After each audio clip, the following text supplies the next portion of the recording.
All right. Hello, everyone, and welcome to today's program. My name is Lisa Versace, and I am the Programs and Engagement Manager here at the California Preservation Foundation. For anyone who may be unfamiliar with CPF, we are a statewide nonprofit providing leadership, education, and advocacy to protect California's diverse cultural heritage and its historic places. We sincerely thank our members, donors, and sponsors, and in particular our education sponsor, Wisjani Elsner Associates, whose generous support makes free programs such as this possible. If you'd like to learn more about membership, sponsorship, or making a donation, please visit our website, californiapreservation.org. Once we get underway, I'll also drop a couple of links to membership and so forth in the chat. We're very pleased to have you joining us today for the Queen Mary Revealed, Hidden Histories and Modern Preservation Challenges. Today's program will explore the layered history and ongoing preservation of the iconic ocean liner RMS Queen Mary, a vessel that has served as a luxury liner, troop ship, hotel, and now a cultural landmark. We're delighted to be joined by two exceptional women today, Dr. Margarita Jerebeck, PhD, and Mary Rohrer, board member and executive director, respectively, at QMI, the primary preservation organization of the Queen Mary since 2012. They will share their insights into the ship's history, its significance, and some of the recent and continuing challenges and successes in restoring, maintaining, and adapting such a unique historic structure. A quick bit of housekeeping before we get started. You can submit questions at any time using the Q&A box at the bottom of your screen. We'll do our best to get to as many of them as possible in the time allotted at the end of the program. And with that, thank you all again for being here. I will turn things over to you, Dr. Jerebeck. Please share your screen when you are ready.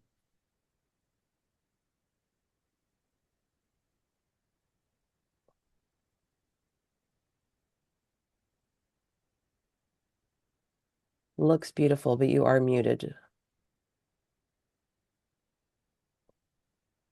Okay. Perfect. So I want to welcome you all to this webinar. We have a lot to cover, so we're just going to go ahead and get going. But I wanted to give Mary a chance to just speak quickly about QMI and our mission. Thanks, Dr. Durbeck. I am Mary Rohrer with QMI, Restore the Queen. We're a community nonprofit formed in 2012. And basically, our mission statement is to preserve, we're dedicated to the preservation, restoration, and protection of the Queen Mary, as well as the promotion of her history, legacy, and technology through fundraising, educating and community outreach, internal revenue. We are a 501c3, and thank you for having us today. I also wanted to express thanks to this support of CPF. First, a decade ago when we completed the conservation management plan for the Queen Mary, and now allowing us to give this presentation and share it with you. And also thanks to the city for their ongoing support of the ship. Today, we're going to go over several points. First, we're just going to talk in terms of context about the Queen Mary's journey of survival, just an overview of the ship's historical significance and an introduction to its design history, which is going to be able to give you enough of a background to then understand the more in-depth studies we're going to do on the Jewish history and on women designers and their creative legacy, which are lesser known histories that we've been working on. And then we want to talk about the more recent preservation victories and visible progress, and how this moment feels different. So this is the Normandy. She was a French ocean liner, and she entered service in May of 1935. She was the largest and fastest passenger ship afloat, crossing the Atlantic in a record 4.14 days. She was the most powerful steam turboelectric propelled passenger ship ever built at the time. She was also called the Ship of Light. Incredibly beautiful ocean liner. And that was the competition that England set forth to try and beat. Like Leviathans wandering into the shallows of maritime history, along came the Normandy and the Queen Mary, soon joined by the Queen Elizabeth. This trio, in one audacious leap, carried the era of sumptuous into the realm of the unsurpassable. Um, the Queen Mary responded to the extravagant new wave of ocean liners constructed by the Germans, Italians, and French earlier. The Cunard Steamship Company commissioned shipbuilders John Brown and Company at Clydebank, Scotland, to construct the Queen Mary in 1930. The principal designer was George MacLeod Patterson, the chief naval architect for Cunard, and notable contributions by Scottish artists, including Doris Zinkhuizen, who designed the famous Veranda de Grille. Due to the Great Depression, the project was delayed and did not resume until 1934. The British government gave Cunard a loan to commence the construction if they agreed to merge with White Star Line, so it became Cunard White Star Limited. The Queen Mary sailed on her maiden voyage in May 1936, and this is a photograph of her arriving in New York. But she didn't beat the speed record during that voyage. She came close, but she didn't. Let's see. The Queen Mary and her sister ship, Queen Elizabeth, established the first balanced two-ship express service in 1940. Cunard White Star became one of the most successful transatlantic ocean liner companies. And I wanted to show this picture because it shows the Queen Elizabeth on the bottom left with the two stacks and the Queen Mary on the right with the three stacks. So you need to remember that when you're looking at the upcoming photographs. So during World War II, the Queen Mary was given the nickname Gray Ghost after she was painted gray and served as a troop transport, averaging 15,000 soldiers per trip. Only the dining rooms were left partially intact, while all the other areas were converted into sleeping facilities for troops, and the furniture and other fineries were removed for wartime accommodations. Queen Mary was refitted after the war and resumed luxury service in the fall of 1947. The interior was renovated before the transatlantic passenger service was resumed. So here on the top left, you can see the three biggest ships in the world in New York, Queen Elizabeth.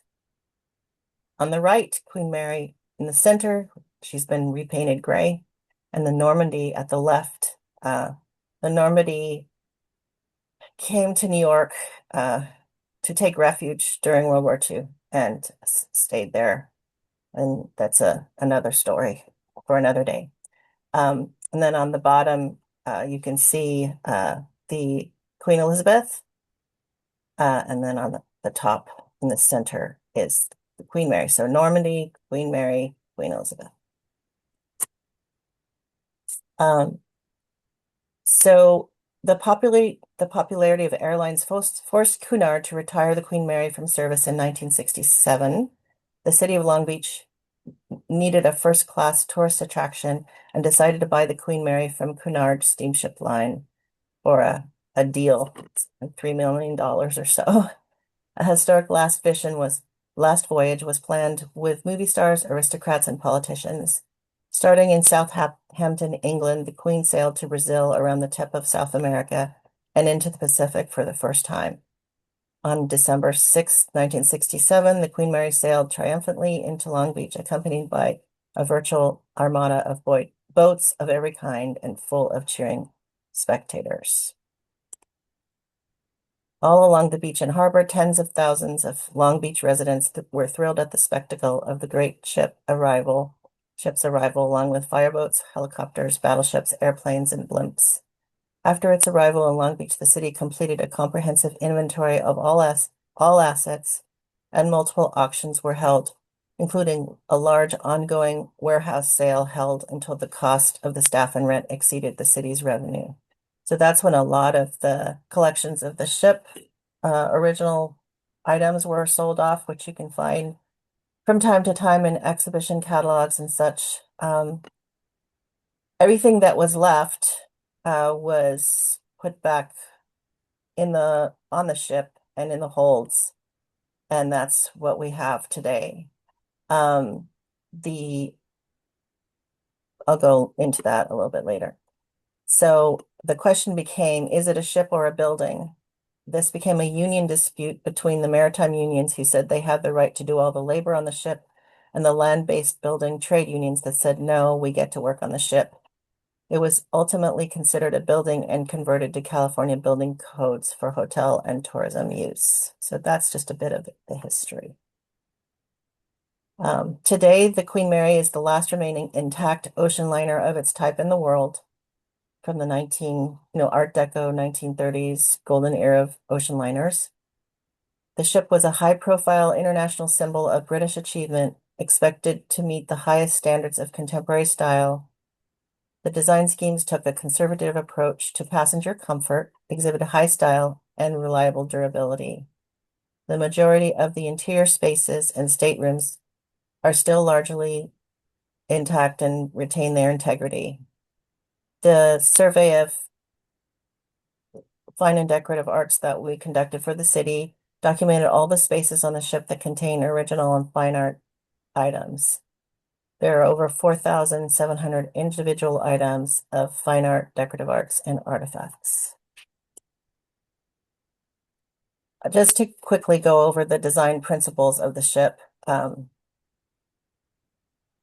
ship's structure and means of propulsion should be such as to enable her to perform with unfailing reliability the service that was demanded of her in all weathers all year round. Her passengers' accommodations was to embody everything which the two greatest transatlantic shipping companies in the world could suggest as useful or attractive to passengers. And the fitment and decorations were to be of absolute comfort and should be aimed at in combination with distinction and grace, while a sense of variety and unity should prevail throughout. In retrospect, his observations were astute. The ship would become renowned for its unfailing reliability during its 30-plus year period of service as a transatlantic ocean liner. It was recognized for its attention to passenger comfort, and it was celebrated for its unified and innovative use of traditional material as the ship of beautiful woods. The ship was designed for 3 classes, and space was allocated accordingly. The first or cabin class, the second or tourist class, and the third class. The hierarchy of design and decor was applied to the assigned class spaces.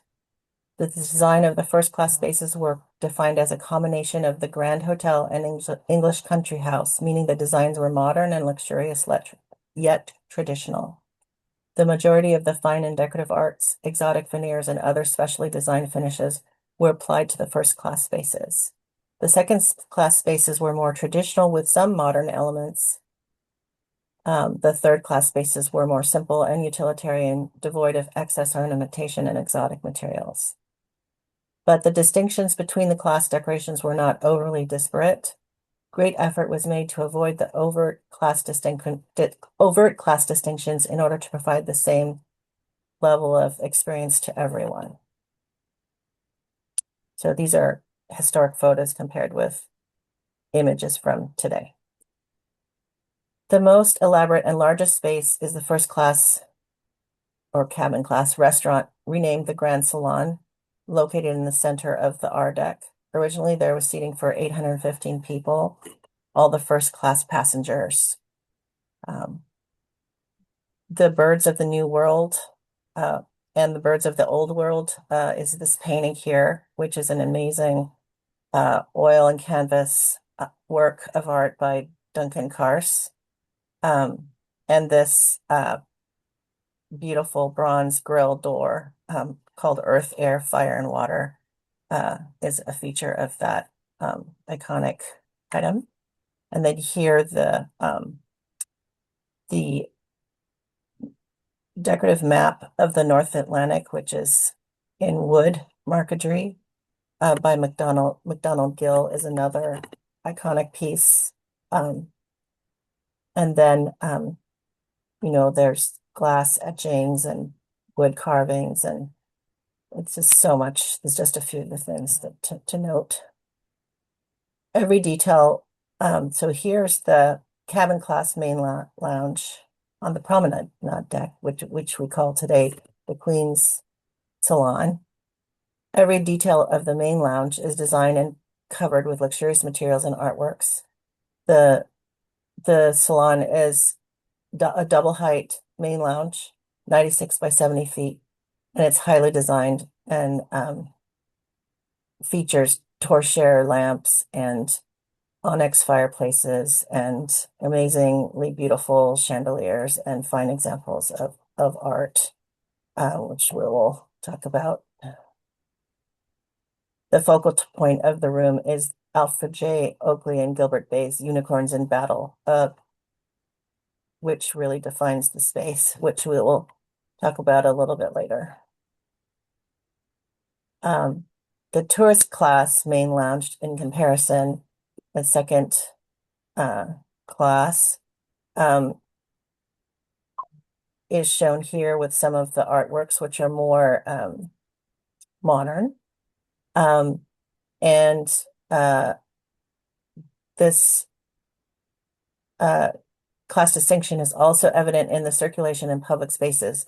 So you have to understand that the first class decks and the second and the third class are stacked horizontally, and then there are stairways that were important circulation spaces for the classes to access their respective spaces. So that's how the ship is organized.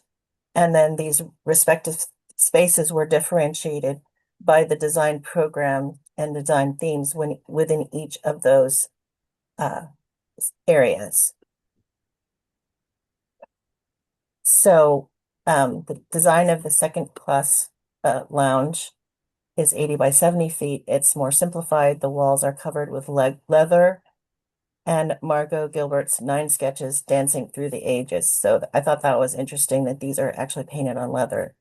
And it's the history of dance.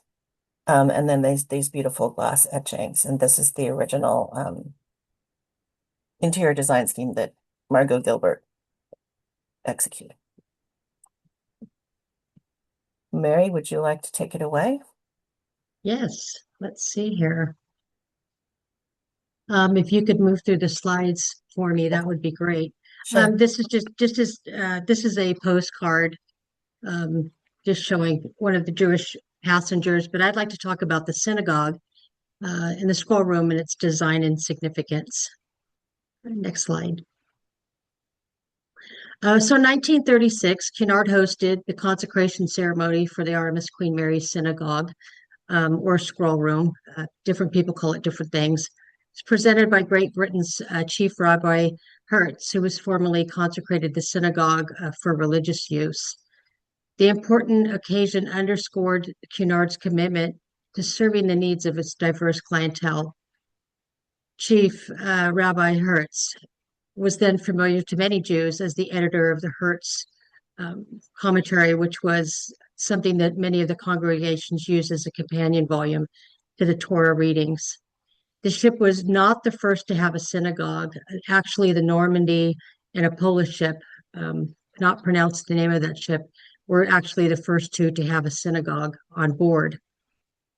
The Queen Mary Synagogue represents a notable development in maritime history. By providing such thoughtfully designed spaces, Cunard aimed to provide comfort and familiarity to Jewish travelers during their voyages and during anti-Semitism. Next slide. The synagogue and kosher kitchen were located within the third class sections near the bow of the ship. They sat adjacent to the children's playroom and across the entrance hall from the cinema and the lounge library areas that sat about 23 people. The placement was designed to accommodate the needs of those who adhere to the Jewish dietary laws and religious customs. By ensuring third class areas were readily available, the ship provided the environment where passengers could freely maintain their religious requirements during their travels. This was a thoughtful arrangement that highlighted consideration given to offer Cunard's commitment to inclusivity and respect for the culture or traditions. So what these photos are here, go back. Sorry about that. Go back. It was just showing the Jewish menus. Many of the travelers would only order off the Jewish menu, which was obviously kosher. And then the map on the left just shows where the synagogue scroll room originally was. It is still there intact. We'll go to the next slide. Important, probably the most important piece within the synagogue was designed by English architect Cecil Afrill. It's a 12 by 15 room. It was adorned with wood sourced from Palestine. That type of wood, for whatever reason, was very significant to Jewish passengers. I'm not sure, Dr. Jerebick, if you know why that was. There's a long tradition of using the wood. If you go to Bethlehem, you can find many items made from the wood. And the pilgrims like to buy pieces made out of the wood. Oh, that makes sense. Thank you. When the ship was in service, located in the front of the synagogue, was what we call the Aron Kadesh, which is basically the ark that you're looking at in this picture. Definitely followed the Art Deco style. Most arcs had two doors. This one in particular had one, which bore an iron grillwork, and it was made small enough to be proportioned for the room and the space on the ship, which is nice. Um, in front of the ark was a reader's table, and then there were several rows of pews or benches, and then there was a center aisle. So you can't see, the picture is very small, but at the top of the ark, there's you can see the Star of David. So it was just very beautiful piece of architecture there. Next slide. So the third class areas that were considered kosher would be the scroll room in the synagogue, which is located on B deck. On D deck, we had kosher kitchen, the Jewish cabins, and there was also a Jewish supervisor cabin that Cunard staffed with somebody to make sure that those areas were kept in compliance with standards. And then on C deck, there was a kosher pantry. Next. This is a list of all of the items that were originally within the synagogue scroll room. The pictures you're looking at are the two of the original scrolls that are currently at Temple Israel in Long Beach. They're still used today. They're beautiful items. Most of the items are in Long Beach or in the state of California, and I know the ship is aggressively doing a great job to locate all of those. But there are just lots of different items in there, including two plaques. There was one plaque for the President of the United States, and then also one that was engraved for the members of the royal family that are still on board, which is great to have these items. Next slide. This I found interesting. The ship had many stowaways, but the first actual stowaway, her name was Rohama Siegel Lee, and she was a journalist that set out to get the scoop, and she stowed away on the Queen Mary on its maiden voyage. She was an adventurous spirit. She was a journalist who wrote for the Star Weekly and wanted a thrill. She actually wrote a screenwriter play by Columbia Pictures called Tonight We Raid Calais. She graduated from the University of Toronto, became a writer. She was a journalist in Canada during the late 30s and the 40s, and then moved to the United States to live in New York City. She also had another film in 1938 called We're Going to Be Rich, and several short film scripts that she did for the Office of War during Second World War. So there's a photo of her with her two siblings. She's located in the middle there. So I thought that was interesting, something new that I did not know about another significant woman with the ship. Look, this is the Queen Mary 2 on the right, which recently we had a royal rendezvous that the ship came back 20 years to the month to see the Queen Mary. And of the modern fleet for Cunard, which is the Queen Mary 2, the Queen Elizabeth, Queen Victoria, and their newest ship, the Queen Anne, most of the ships today do not have dedicated spaces, chapels, or synagogues. They do observe holy high days where they will bring clergy on for those things. But as of today, the Queen Mary in Long Beach remains the only ocean liner of her era that currently has a synagogue and its artifacts on board. So we find that to be amazing. Slide. Thank you, Mary. Um, so I'm going to jump back into the design of the ship. So um, this Queen Mary was given the nickname Ship of Beautiful Woods, owing to the fact that 56 of the world's rarest woods were used as interior veneer. While wood is used abundantly in the ship's public spaces, wood functions primarily as an architectural element, walls, ceilings, etc., rather than a decorative art material.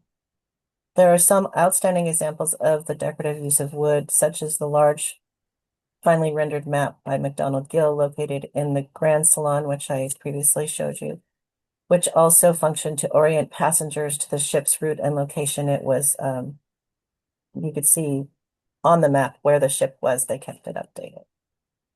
So, built built-in furniture served to create a unified visual statement. I don't know if this is the right slide. Here you go. So built-in furniture created a unified visual statement, and wood was used for decorative arts pieces. The amount of wood in the staterooms varied by class. And of course, first class had the most elaborate use of wood. You can see some images here.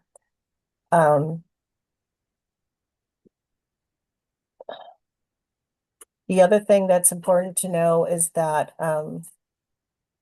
the ship featured the newest in technology and materials. The innovative use of materials gave the interior a modern aesthetic. The new materials were used to imitate exotic, rare, and expensive materials, in addition to having more durable and fireproof qualities. New flooring materials were used, such as corcoleum, linotile, corcoid, rubilno, and teakwood, and were mixed with applications of traditional materials, including parquet wood floors and carpets. Plastic laminates, such as formica, were used for decorative paneling, tabletops, and furnishings. Pioneering metal alloys, including stay-bright steel and nickel, called silver bronze, were used extensively for hardware, lighting, fixtures, handrails, balustrades, doors, and panels. Stateroom hardware, including hooks, doorknobs, and escutcheons, were composed of newly developed synthetic material called roanoid, which you can see in the doorknob right here, that was used extensively. And it's meant to mimic ivory, so it's the first sort of new material that to replace ivory.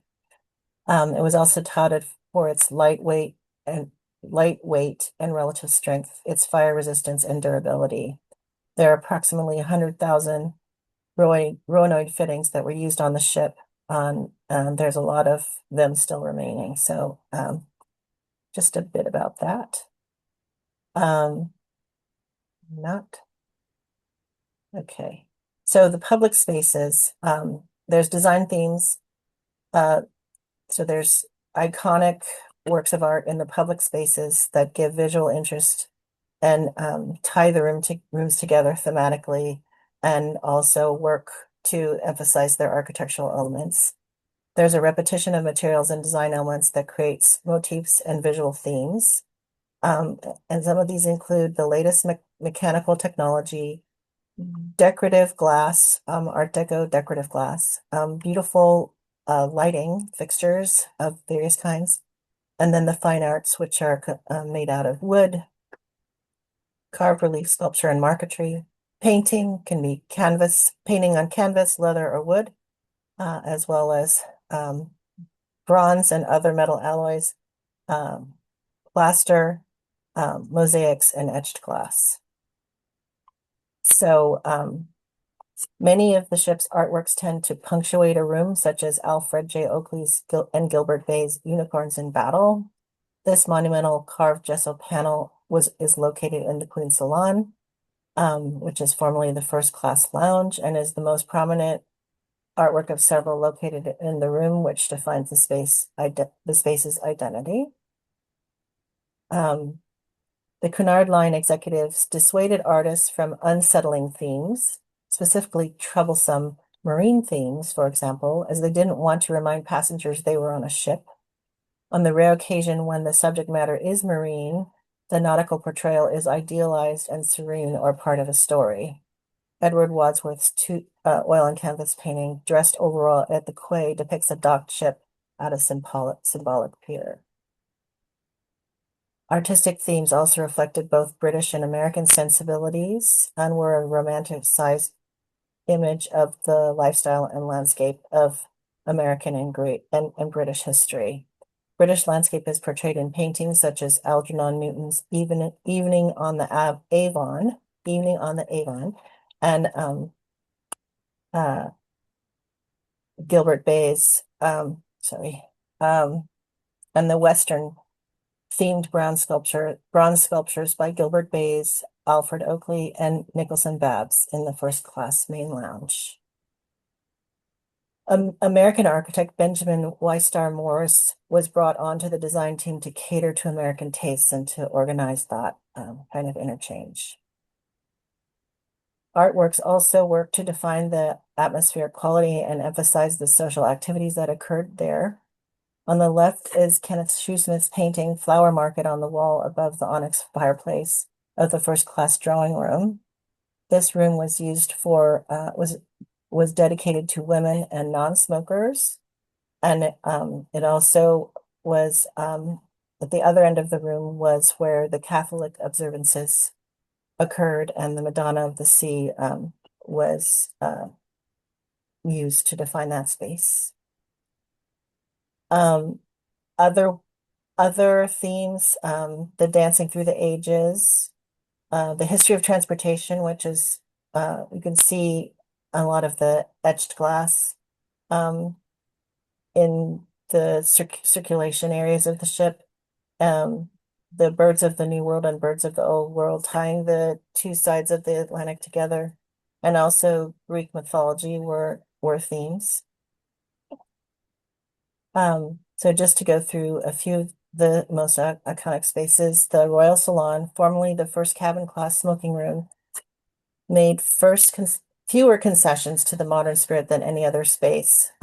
Its character was secured by the solid comfort of a typically English club or country house smoking room, and this was, dedicated to a men's space. The English brown oak and walnut burled veneer room was designed by Trollope and Sons. Edward Wadsworth was commissioned to paint the two facing large maritime paintings, the one that we saw previously, and then this other one on the right, which I think is the Mauritania. It also featured beautiful carvings and the clock and Art Deco lighting scheme and a lot of wood veneer. The observation lounge and cocktail bar is a semicircular bar near the front of the ship that used the handcrafted barrel as a motif for the design of the overall space. And the space has been altered and then restored. So this is now fully restored space, and the painting Royal Jubilee Week is another feature of the space. And it has this beautiful balustrade with a Greek theme as well. Now we're going to move into the women artists. The Veranda Grill is 29 by 68 feet and was an exclusive a la carte restaurant, cocktail lounge, and nightclub. And it was originally designed by Doris Zinkeisen. She achieved some fame for this work. She was responsible for this oil painting as well as all of the interior design and artworks in the room. She's from Scotland, and here's a close up of the artwork. And then here is a view, a historic image of the Veranda Grove room. And here's a portrait of her actually when she was working on the ship and doing the interior decorations. Um, and here she is again working in situ. But she also did work in her own studio. And so to understand the way these artists worked, they worked some on the ship and some in their studios and transported those items to the ship. So that's interesting. And here's here's a portrait of her with her paintbrushes, showing herself as a professional artist at the time. And then here's a self-portrait from her world tour when she was staying in Sydney, more flamboyant. This is her sister, Anna Zinkeisen. She was a mural and portrait and figure painter. She was the younger sister of Doris. She was very talented and won a scholarship to the Royal Academy at 15. And she began to exhibit at the Royal Academy in 1921 and won international exhibition, won an award for her artwork at the International Exhibition in Paris in 1925. Here's her working again in the on the Queen Mary.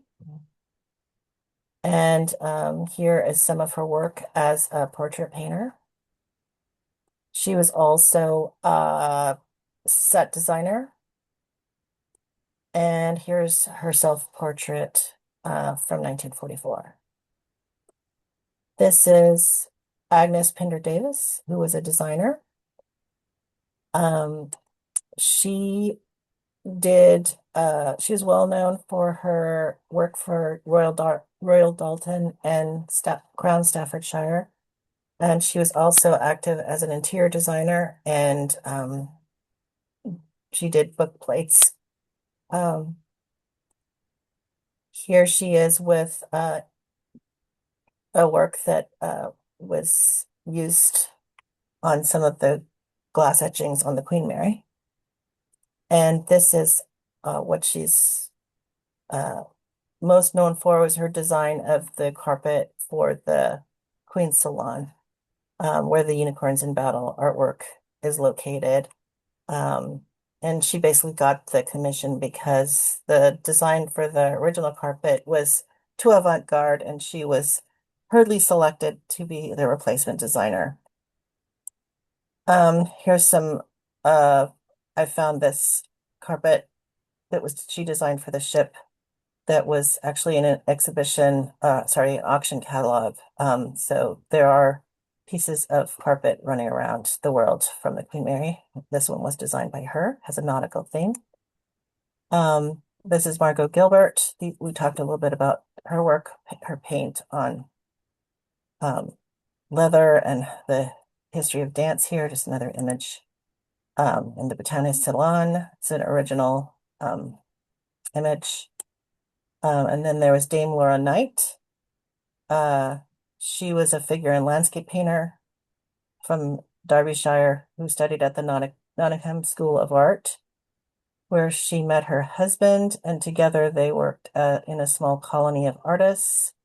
There's an autobiography about her. She also became notable as one of the official artists for the Nuremberg war trials. In any case, she was a very talented artist, and we still have this work on the ship, this Mills Circle, it's called. And right now it's in the promenade deck in the first class drawing room. But here's what it looked like originally in situ. She also did the coronation cup for King Edward King Edward. Of course, he abdicated, but notably on the cup is uh, the unicorn, which is a symbol of England and also a symbol of Scotland. Um, and then just wanted to let you know that Queen Mary is listed in the National Register. It houses an extensive collection of fine art, decorative arts, maritime equipment, and other artifacts, largely in their original locations. It's owned by the city of Long Beach. It's permanently berthed in the Long Beach Harbor. It's located in a harsh marine environment. So during our survey of the artworks, we looked at their condition and we identified, some condition issues. Um, Here's some other examples. Um, and then also, how the damage was occurring and what needed to be done to stop that. So the conservation management plan was adopted in 2011 and it began to be implemented. Um, and so now we see the updated exhibits with the artworks safely in place. And this is the Travel Bureau before and after. So you can actually enjoy that space in a more authentic way. And then this is the most important one that we just preserved the unicorns in battle. Um, and I don't know, Mary, if you want to speak to this slide. Yes, definitely. Well, the unicorns in battle, first thing I want to say is April 9th, we're so happy to report that the Queen Mary will be receiving a preservation award from Long Beach Heritage for the restoration of the Yun work. It was a collaboration between the ship operator, the Queen Mary Heritage Foundation, and QMI. And we're all so happy that we were able to restore this. It's the second largest piece of artwork on the ship.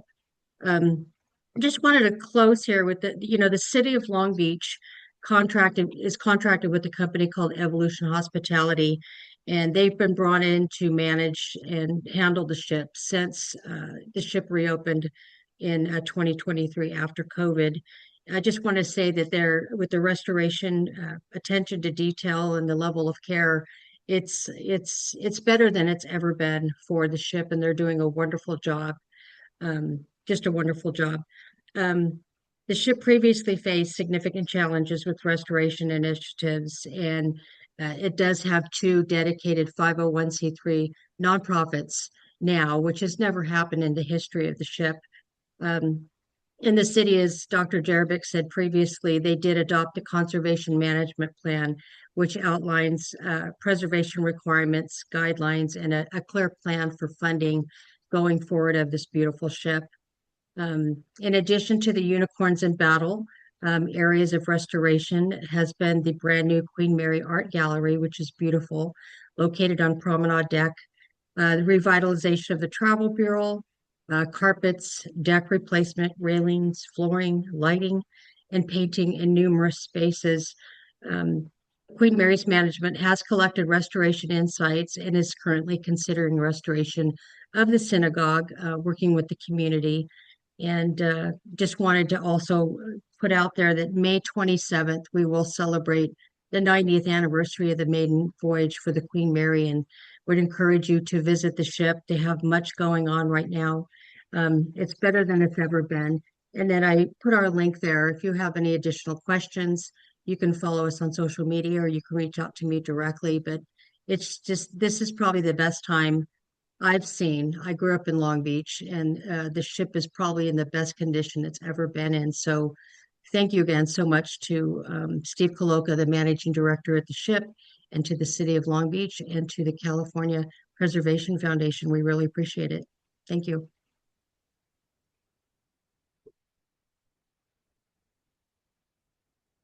So I don't know if we should talk about, look at the questions now or, Oh, somebody's asking what date. It's May 27th.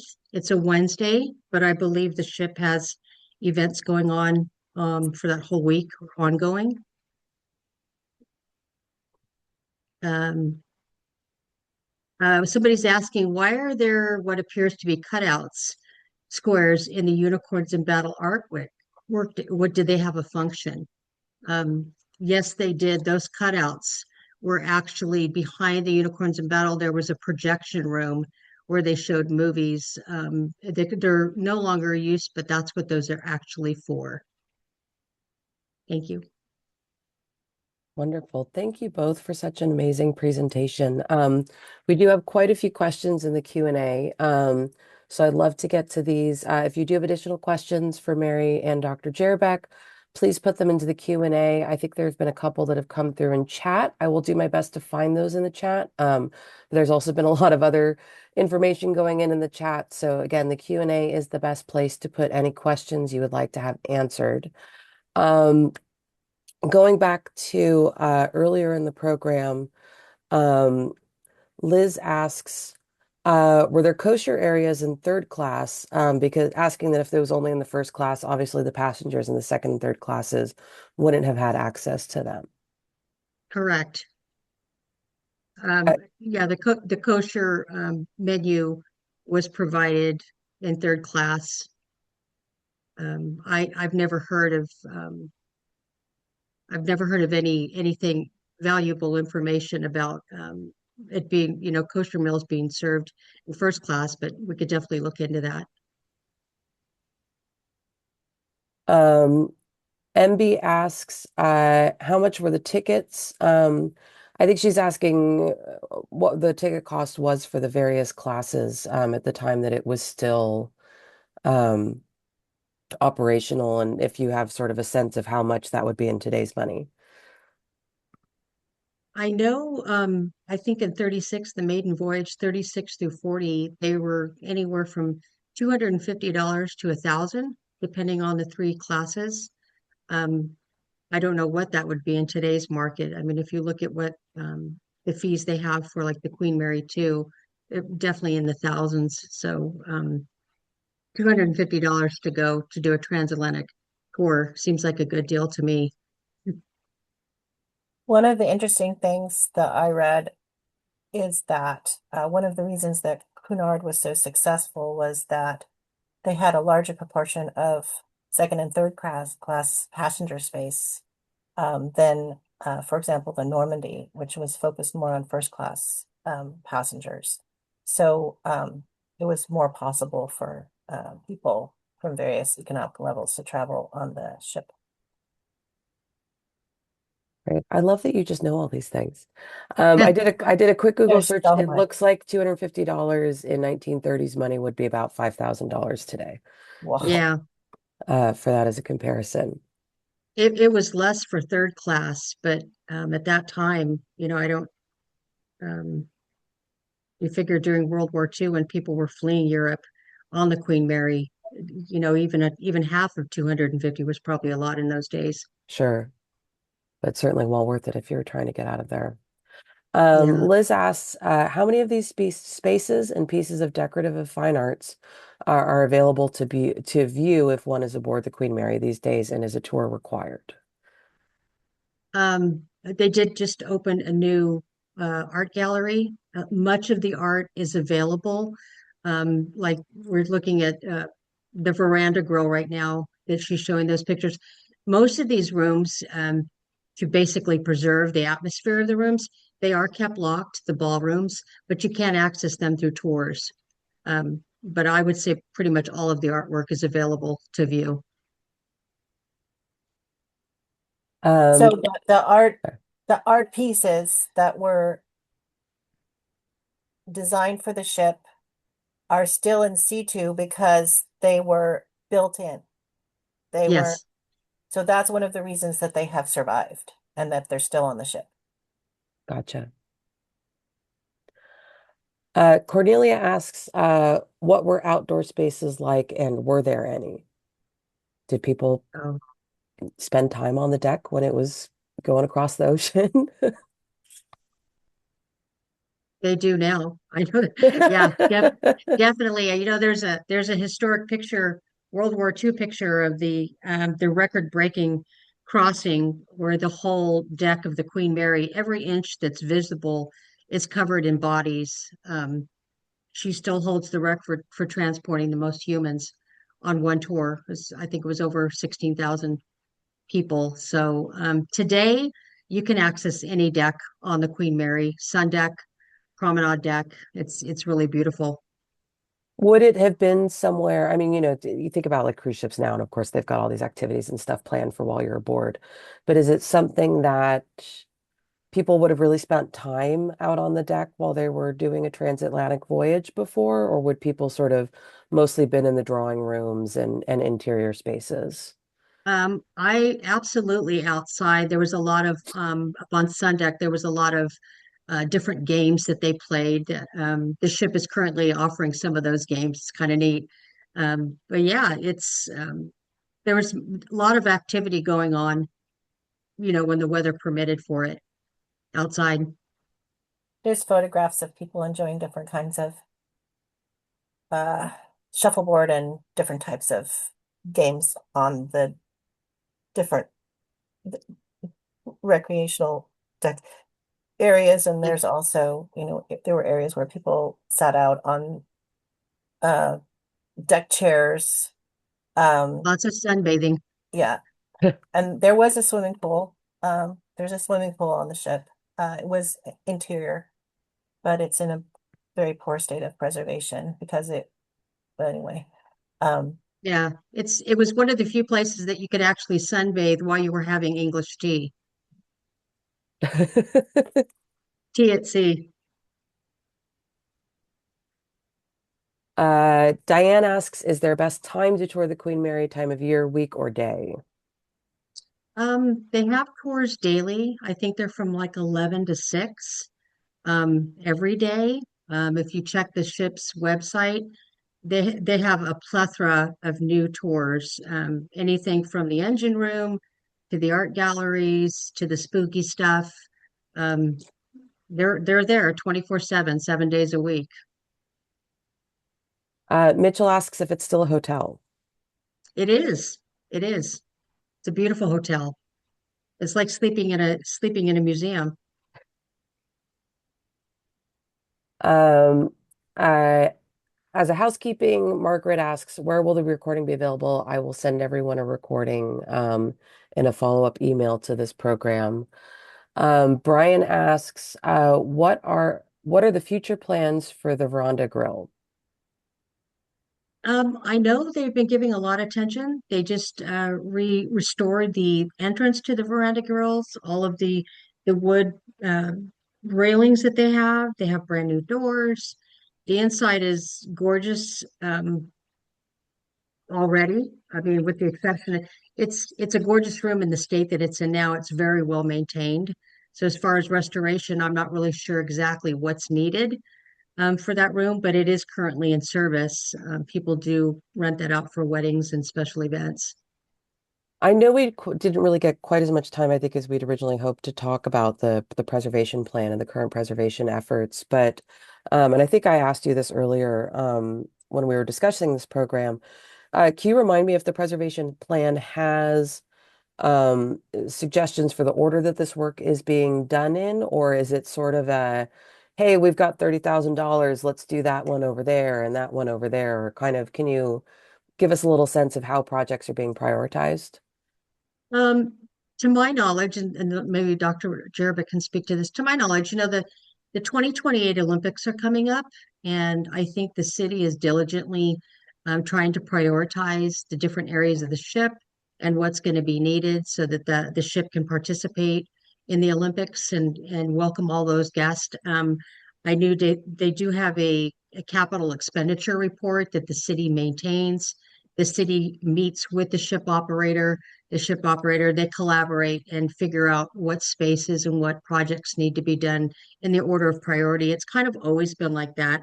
It's just right now it's they're busy, repairing many different areas. It might not always be something that people visually see. It could be something internal.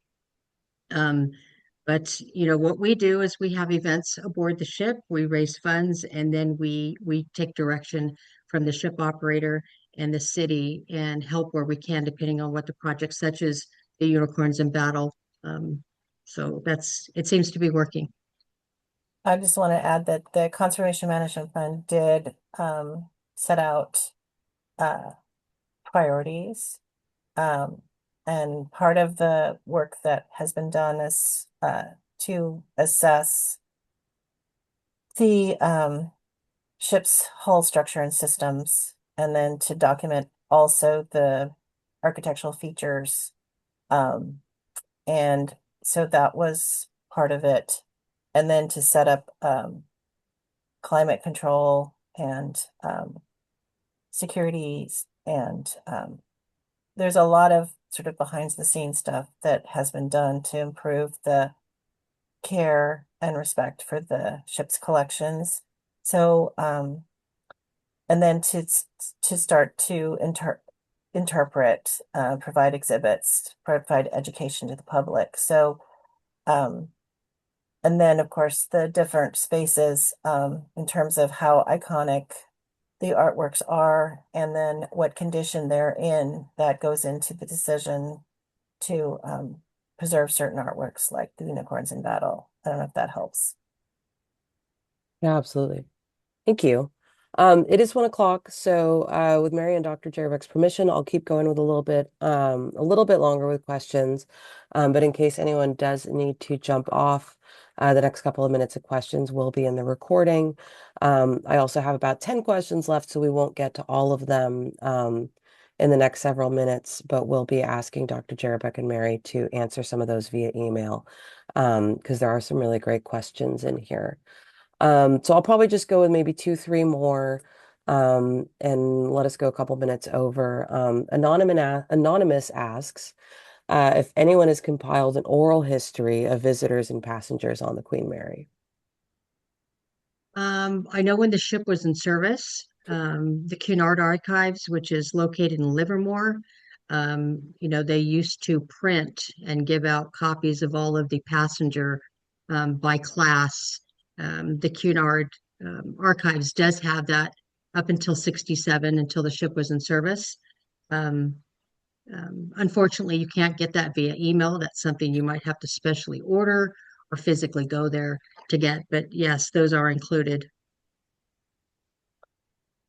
In terms of oral history, I've seen videos online. You can, but there's no, I don't believe that there is a formal program to collect oral histories, and now is the time because people who traveled on the ship are of age where they should be interviewed. And I think doing an oral history project is really important because the significance of the ship is international. Um, Yeah. so that's a really good question. To add to that, I know the American Red Cross in Long Beach, they actually have captured the most amount of oral histories for World War II veterans. That and then also the Jewish community. There's different Jewish archives that we've reached out to that have also taken the oral and visual um, stories of people that have traveled on the ship. There's some great stories too, for specific travelers on the Queen Mary's YouTube channel. You can watch some of those. They're great. If you have the link to that, Mary, if you would put it into the chat, that would be incredibly helpful. Or Sure. send it to me after the program and I can share it out with people. All right, let me do at least one more. Ron asks, I read that the lifeboats have all been removed. He asks, will they be restored? Then there were a couple of comments onto that saying that someone else had heard that there was one or two left.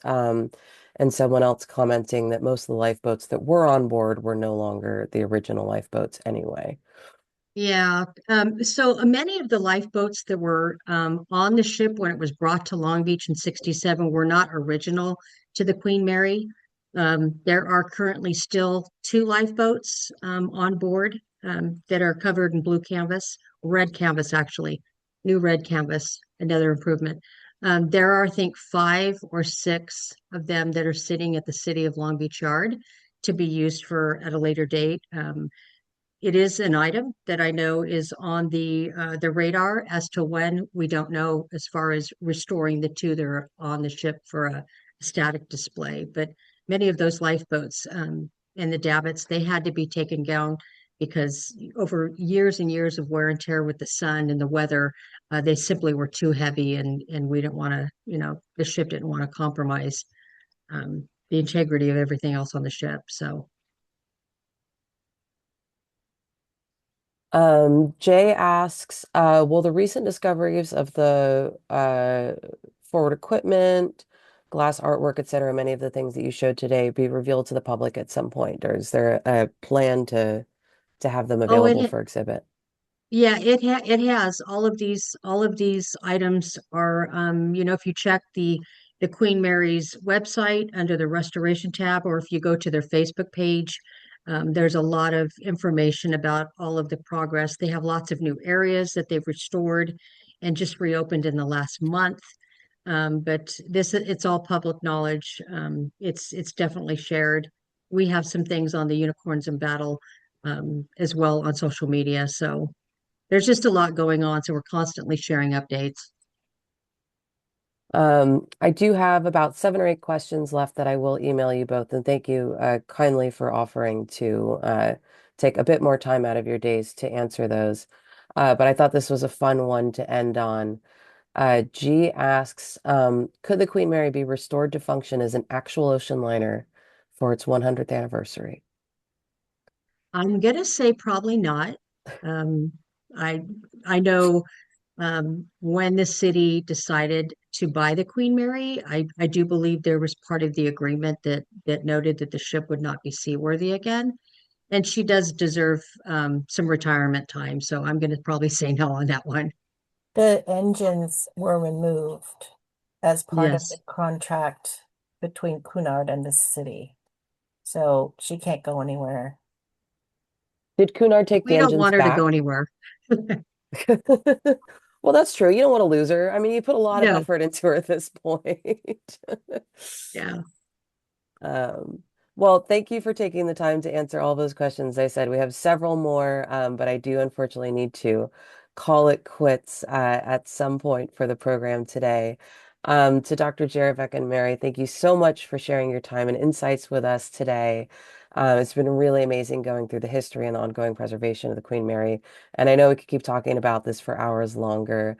A huge thank you to everyone who joined us today. I'm so glad that you were able to be here and partake in the sharing of Margarita or Dr. Jarabek and Mary's knowledge. If you enjoyed But today, sorry, go ahead. can I add one thing, Of course. just to let everybody know that the Queen Mary will be participating in the Open Doors program in September. Yeah, Mary's referring to our Doors Open California program, the dates of which I believe are going to be the second, third, and fourth weekends of September, but I would need to verify that with my colleague, um, John Haber, but I believe that immediately on the heels of our conference this year in May, we'll be announcing the full dates for that. So absolutely thank you for that plug. And if you're not in Long Beach before then, it's a great time to go down. September is gorgeous all over Southern California. But certainly make an attempt to get down there before that. Please consider donating to QMI. Mary, I think that you put a link to your Yes, organization in the chat earlier, and I'll be sure to share that in our post-program emails as well. Again, a huge thank you to our members, donors, and sponsors. Please consider becoming a member if you are not already one. If you enjoyed today's program, we have several more coming up. You can look at our website, californiapreservation.org/webinars. Again, a huge thank you to Mary and Dr. Jarabek. I thank hope you, everyone Lisa. has a wonderful day, and I will see you all soon. Thank you. Thank Bye you. bye.